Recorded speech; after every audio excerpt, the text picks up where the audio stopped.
হে ভগবান, আজকে আমার ইন্টারভিউ, তুমি দয়া করে আমাকে এই ইন্টারভিউটা পাস করিয়ে দাও। চাকরি পেয়ে গেলেই প্রথম মাসের মাইনে দিয়ে তোমার জন্য মিষ্টি কিনে নিয়ে আসবো।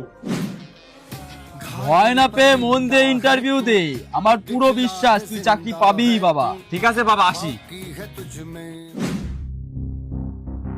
তা ডকুমেন্টস তো সব ঠিকই আছে পিন্টু বাবু। তাই তো দেখছি।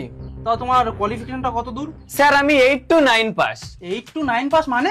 মানে স্যার আমি 8 পাস, কিন্তু 9 পাস করার আগে ফেল করে গেছি। তোমার এই স্টাইলটা আমার খুব পছন্দ হয়েছে, থ্যাংক ইউ স্যার। কিন্তু এরকম স্টাইল মারিয়ে কাজে আসা যাবে না। Okay sir, I understood and try my best. English তো ভালোই বলো। তা ঘুম থেকে কখন ওঠো? স্যার 6টা। টাইমিংটা খুব ভালো। Thank you sir. 12টায় উঠবে, 1টা থেকে কাজ। Okay sir. নেশা করো? না স্যার, নেশা করি না, নেশা একদম করি না স্যার, নেশা করি না।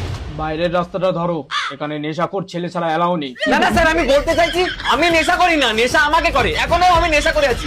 মাতালের মতো অ্যাক্টিং করবো স্যার, দেখবেন আপনাদের উপর লাভ মারবো, দেখবেন স্যার। না, কোনো দরকার নেই। আপনি পাস করেছেন, বাই দ্য ওয়ে আপনি ভালো অ্যাক্টিং করেন। ধন্যবাদ স্যার। কিন্তু আমার অ্যাক্টিং একদম পছন্দ না। আর কাজের মধ্যে অ্যাক্টিং মারালে 60টা ভাঙা চট দেবো। আমি খেয়াল রাখবো স্যার, আমি খেয়াল রাখবো। Congratulation, you are selected. Thank you sir, thank you. কাল একটা আমি তার আগেই চলে আসবো স্যার। আগে আসলে চোদন দেবো, একটার পরে আসবি। ওকে স্যার, বুঝে গেছি।